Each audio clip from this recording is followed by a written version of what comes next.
Selamat datang di Sibulang Rantau, tepatnya di konten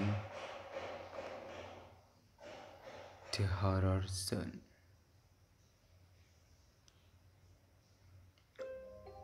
Di sini aku akan bercerita tentang masa kecilku yang boleh dibilang penuh petualangan, horor, dan juga misterius. Tepatnya ketika aku memasuki kelas 5 SD,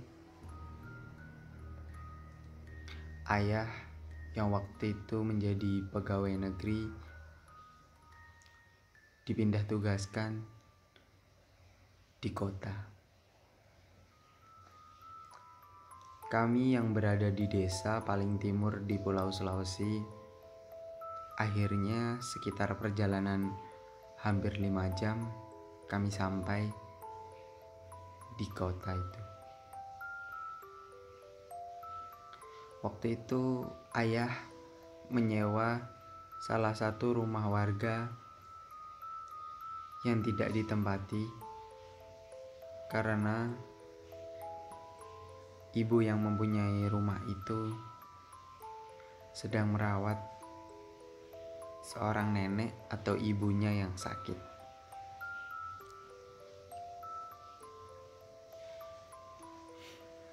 Kami menempati rumah itu kurang lebih 3 bulan dan ayah saya menempati rumah itu kurang lebih 1 tahun. Aku, ibu, dan adik baru pindah setelah ayah hampir 8 bulan di sana. Yang saat itu aku harus tentu pindah sekolah. Yang dari kampung pindah ke desa, kota.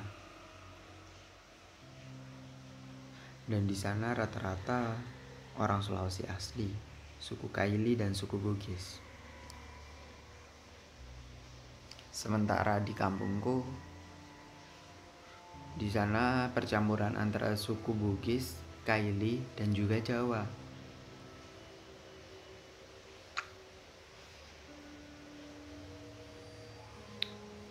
Kami pindah di rumah itu. Akhirnya aku banyak mengenal teman. Sebut saja yang pertama namanya Nita. Nita adalah temanku dan juga anak dari pemilik rumah yang aku tepati. Yang kedua, Aan. Aan adalah teman sekolah aku dan juga teman sekelas aku. Yang ketiga yaitu Bilqis. Bilqis adalah teman tetangga aku. 3 teman itu, meskipun kami beda sekolah, kita adalah teman main di lingkungan itu. Waktu itu aku disekolahkan di SD 2 dan teman-teman aku kebanyakan sekolah di SD 1. Karena kata ayah, waktu aku pindah di SD 2, SD 2 itu favorit. Makanya aku dipindahkan di situ. Dengan alasan kualitas pendidikannya baik. Oke lah. Sepanjang hari berlalu, aku sering main dengan Aan, dengan Balkis dan juga Nita sambil membawa adik aku bermain di rumah yang ditempati Nita di saat ibunya merawat neneknya. Kami selalu bermain di lantai 2, sementara kita sering dilarang oleh ibunya Nita untuk bermain di lantai 2. Dikarenakan entah apa, di lantai 2 itu sangat misterius. Kadang ketika kita bermain di lantai bawah, terdengar suara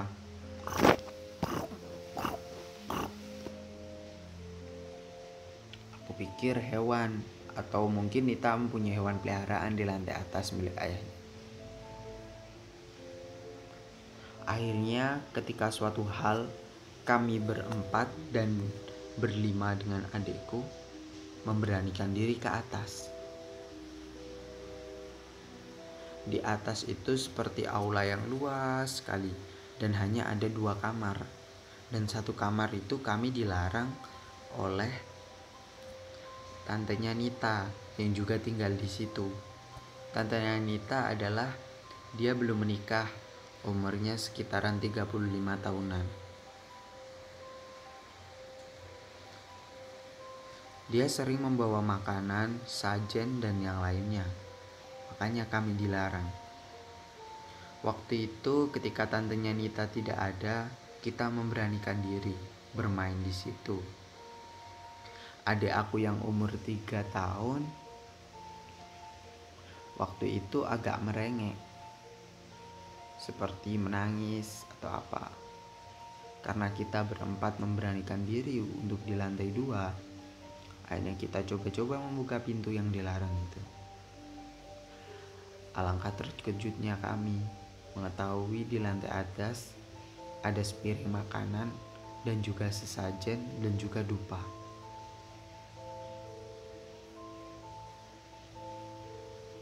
Kita hanya mengintip sedikit. Kemudian di belakang pintu seperti terdengar orang makan. Larilah kita terbirit-birit dan adik aku menangis sejadi-jadinya.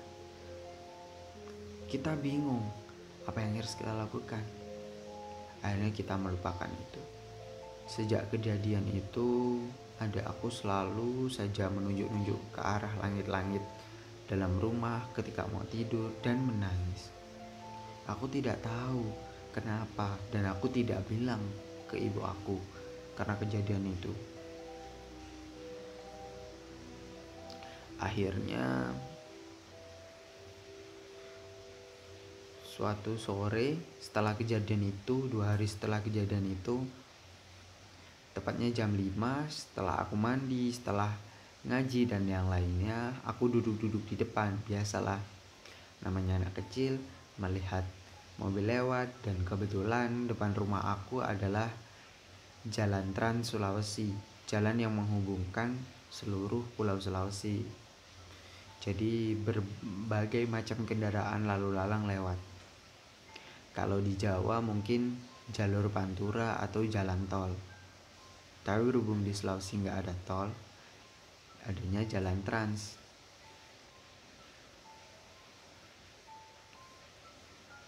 Kebetulan waktu itu ada tetangga aku yang bercadar, dan kejadian ini aku nyangka tetangga aku yang pakai cadar,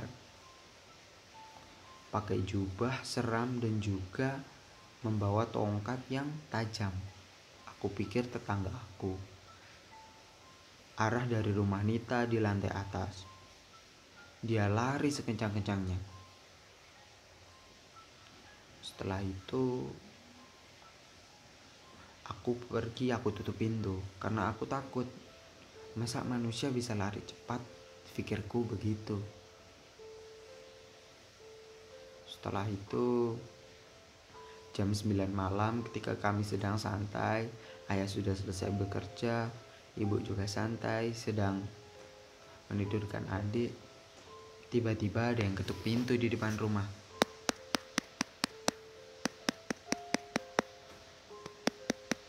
Dan kebetulan waktu itu mati lampu. Assalamualaikum, assalamualaikum. Dijawablah oleh kami. Waalaikumsalam. Masuk. Setelah itu aku buka pintunya. Tante Ijan. Tante Ijan adalah tante yang pakai cadar yang aku maksud.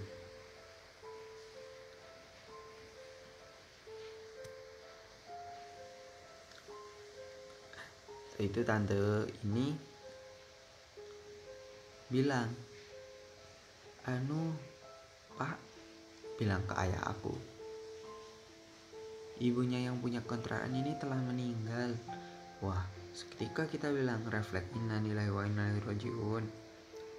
Terus aku tanya, tante, tadi tante yang lari bawa tongkat di lantai atas ya? Bilang, hah, kapan? Saya kan belum kesana Mi. Dengan logat Sulawesi, Dia berkata begitu.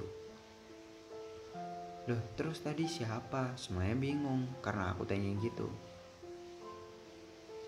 Udah nanti ya dibahas ya, kata tante begitu. Setelah itu kami sekeluarga, karena kami juga di sini istilahnya biarpun menyewa, kami kan menumpang. Akhirnya kami ikut takziah ke sana. Sudah ramai lah. Sudah dipasang ornamen-ornamen kematian, dan juga tentunya ciri khas dari kematian Sulawesi adalah dupa gula, yaitu ciri khas dari suku kami, suku Kaili. Setelah acara pemandian yang dilakukan di dalam rumah, karena ibu mempunyai penyakit gula yang otomatis tidak boleh diperlihatkan aibnya di depan orang, dimandikan di dalam.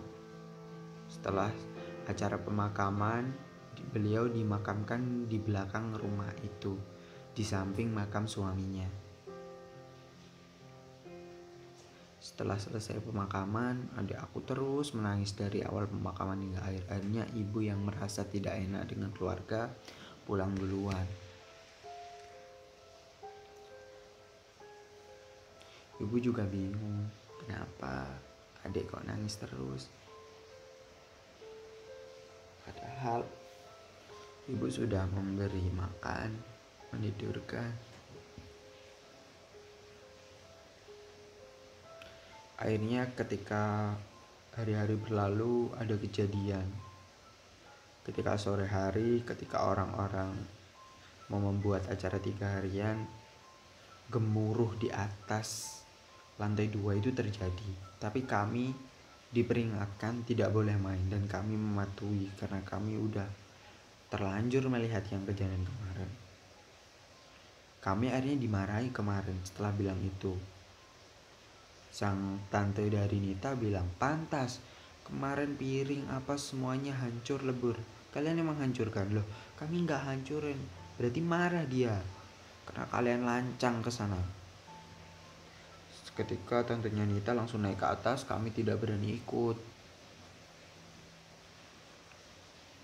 Setelah kita buat roti dan lainnya, adik terus menangis. Akhirnya ibu yang waktu itu bingung juga ikut pulang lagi hari ketiga itu. Akhirnya ketika itu tante sebelah rumah aku datang, yang tante pakai cadar itu, terus bilang, menceritakan, aku nggak kesana. Kenapa bisa kesana? Aku kemarin itu nggak kesana. Kamu kok bisa lihat juga itu?